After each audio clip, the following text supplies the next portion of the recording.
Uy, alam mo, Brad, alam mo, sister, kunyari, no, kung nakita, uy, ang ganda, no? Wapo, bagong dalo. Uy, diba, ay, ganda, no? Bagong dalo. Kunyari, ay, sister, uy, buti na, no? Umutan ka. Diba, mga ganun, no? Kunyari lang, no? Pero, ando din yung, wala namang problema kung batiin mo yung babae, kapatiran natin yon, di ba? Talagang gano'n, magaganda yung mga kapatiran, eh. Tingnan mo yung katabi mo, ang ganda, ang gwapo, di ba? Oh, walang problema doon, kasi lahat naman tayo, anak ng Diyos, magaganda, eh. Pero yung magnasa tayo sa isang magandang babae, alam mong mahina ka sa babaeng maganda, lalo na sa babaeng naka-short, no? No? Talagang umiwas ka na doon. Amen? Kung mahina ka sa pride, pagka pinuri ka, alam mo, nakakatawa sa Novaliches, eh. Pag pinuri mo doon, ang gagaling naman ng mga estudyante ko, sabihin na, praise the Lord. Praise the Lord po. Di ba? Pagka sinabing, ang gwapo naman nila. May mga bagong Kristiyano yun, ha? Natutuwa ko sa kanila. Ayan, asa si Hazel. Ay, asa Hazel. Di ba? Hazel, ang ganda-ganda ng mga, ang ganda-ganda mo, di ba? Oh, praise the Lord po, di ba? Laging may praise the Lord. Pagka pinuri sila, bawa, uy, galing naman ang kanta nila. Kasi practice, eh. Wala pa nga pong practice yun, eh. Alam mo, wala kang maririnig sa kanilang ganun. Sasabihin nila, praise the Lord po. Ayan. Pagka merong ano doon, inaccept. Alam mo sa totoo lang, minsan talaga, kapag tumatayo ka na sa pulpito, lalo na naging special number ka, nakikita na itong, dati hindi ka napapansin gwapo, pag tumayo ka doon ka palang napansin, ang gwapo pala ni Brother Christian. Diba? Doon mo palang makikita. Tapos ngayon, ikaw ngayon, pag binati ka ngayon, praise the Lord, di ba? Sabi mo, praise the Lord, di ba? Okay.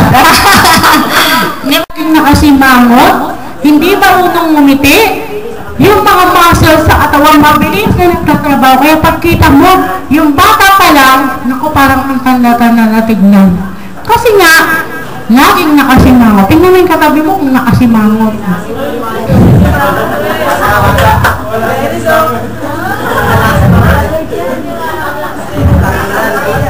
O, diba, ang sarap ngumiti, ang sarap tumawa. Diba, kapag tumatawa ka, alam mo, nakapanood ako kagabi, yung mission ng isang tao, kaya lang, yoga ito, eh.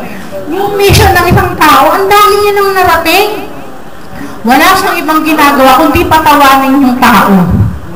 Oo, lapping ang tawag dun sa... Laughter yoga. Lapping yoga. Laughter yoga. Laughter yoga. Yung mga matatanda doon na sa,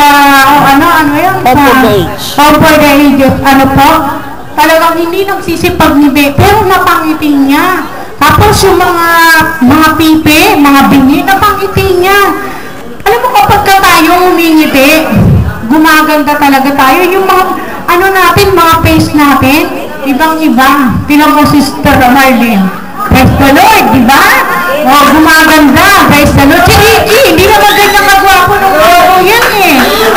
O, amen. Si Brother, Alfred, tingnan mo lagi nakangiti, di ba? At saka gumagaling pa yung ating mga karamdaman. Amen? Kaya sabi ko, naisip ko tuloy, sabi ko, naku, ang hirap pala ng lagi ko nakasimangot, tsaka lagi ka nagagalit, tsaka ang hirap pala na puro problema yung iniisip mo. Kasi gusto ni Satanas, mamroblema tayo ng mamroblema. Gusto niya lumungkot tayo ng lumungkot. Kasi alam mo kung bakit? Sabi nga, a merry heart doeth good like a medicine, but a broken spirit drieth the bones. Kapag lagi pala tayo nagagalit, nakasimangot, imbis na yung problema yung problema na dadaganan na tayo, alam mo, natutuyo yung mga buto natin, yung mga laman natin hanggang sa unti-unti pumapasok. Ang cancer pala, nabasa ko sa libro. Ay, ang cancer pala na yan, sa lang pa, psychological lang po pala yan. Kapag inisip mo na may cancer ka, unti-unti kakainin ka niyan, hanggang sa lumungkot ka na, hanggang sa ano ka na, nasa ilang lugar ka na, nakatulala. Pagka nakatulala ka na, yung punong-puno ka na ng problema, sabi nga, ipagkatiwala mo sa Panginoon ang lahat ng bagay, siya ang tutugon niyan. Di ba, ang assignment namin sa pag-aaral, yung pangako ng Diyos, alamin mo kung ano yung mga pangako ng Diyos. Di ba? Pag inalam mo at alam mo ang mga pangako ng Diyos, hindi ka malulungkot. Amen? Kasi alam mo, pagka nagtiwala, ang topic namin ay prayer.